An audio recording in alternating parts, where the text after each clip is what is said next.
인터넷 방송 550 레드 하트 수트. 주기도문 강해. 54 하트.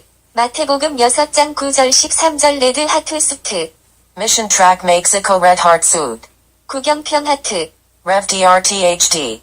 오늘 말씀을 나누고자 하는 것은 나라의 임하옵시며 입니다. 그리고 말씀한 곳을 읽겠습니다. 그러므로 너희는 이런 식으로 기도하라. 하늘에 계신 우리 아버지여, 아버지의 이름이 거룩히 여겨지게 하옵시며 아버지의 왕국이 임하옵시며 아버지의 뜻이 하늘에서 이루어진 것 같이 땅에서도 이루어지이다. 우리가 우리에게 빚진 자들을 용서하는 것 같이 우리의 빚을 용서하옵소서. 우리를 인도하사 시험에 들지 말게 하옵시고 다만 악에서 우리를 건지시옵소서. 왕국과 권능과 영광이 영원토록 아버지의 것이옵니다. 아멘. 정리된 기도문은 다음과 같습니다. 하늘에 계신 우리 아버지여, 이름이 거룩히 여김을 받으시오며 나라의 임하시며 뜻이 하늘에서 이룬 것 같이 땅에서도 이루어지이다. 오늘날 우리에게 일용할 양식을 주옵시고 우리가 우리에게 죄 지은 자를 사하여 준 것 같이 우리 죄를 사하여 주옵시고 우리를 시험에 들게 하지 마옵시고 다만 악에서 구하옵소서. 대개 나라와 권세와 영광이 아버지께 영원히 있사옵나이다. 아멘. 마태복음 6장 9절에서 13절 하나님 아버지께서 주시는 축복과 기쁨을 깨닫고 타인에게도 같은 축복과 기쁨을 누리게 될 나라가 있어야 합니다.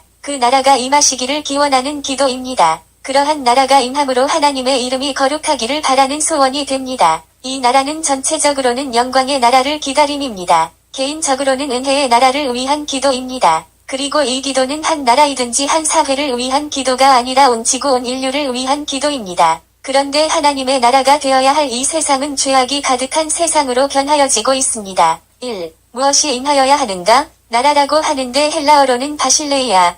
Vasilia.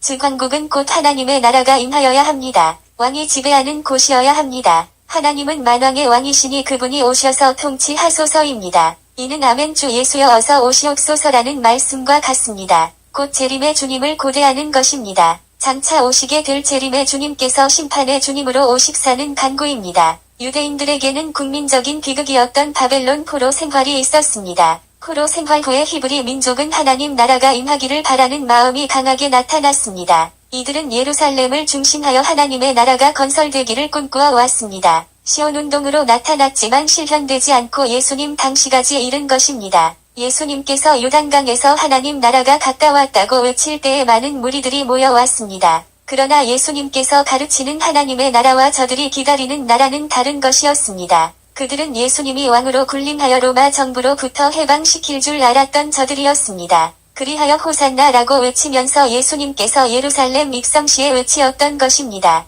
그런데 그것이 아니었던 것을 알고 예수님을 십자가에 못 박아 죽이는 일이 생겼습니다. 이 하나님의 나라는 영광의 나라입니다. 은혜의 나라입니다. 하나님의 왕국은 먹는 것과 마시는 것이 아니요 오직 성령님 안에서 의와 화평과 기쁨이니라. 로마서 14장 17절 성령 안에서 의롭고 평강하고 희락이 있는 그곳이 하나님의 나라가 임하는 것입니다. 2. 임하옵시고 나라의 임하옵시면은 하나님 아버지의 정치 실시를 바라는 것입니다. 나라가 임하시기를 기다리는 것은 하나님 아버지의 지배를 바라는 것입니다. 곧 하나님의 나라를 실현시켜 달라는 기원입니다. 이 하나님의 나라가 임하면 질서가 있는 나라입니다. 성도들의 모든 교회에서처럼 하나님은 혼란의 창시자가 아니요 화평의 창시자시니라. 고린도 전서 14장 33절 하나님은 어지러운 분의 하나님이 아닙니다. 오직 화평과 질서의 하나님이십니다. 이 하나님의 나라는 질서 있고 새롭고 견고한 것입니다. 세상에서는 위대하다고 한 것은 위대한 것이 아닙니다.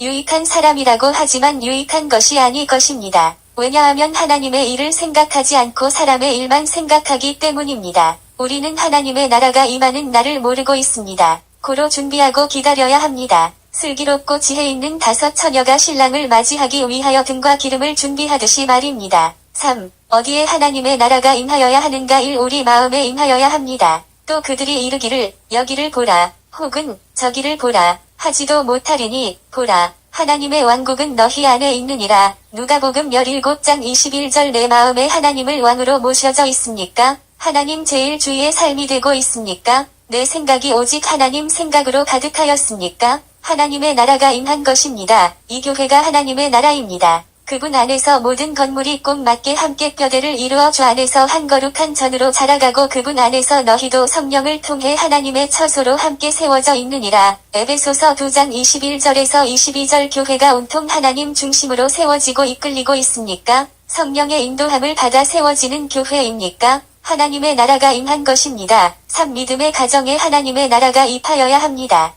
그러므로 우리는 기회 있는 대로 모든 사람에게 선을 행하되 특히 믿음의 집안에 속한 자들에게 할지니라. 갈라디아서 6장 10절 믿음의 가정이 오직 하나님이 호주가 되고 선한 행실이 가득합니까? 하나님의 나라가 임한 것입니다. 쉘럼 감사합니다. 인터넷 방송 550 레드 하트 스트 주 기도문 강해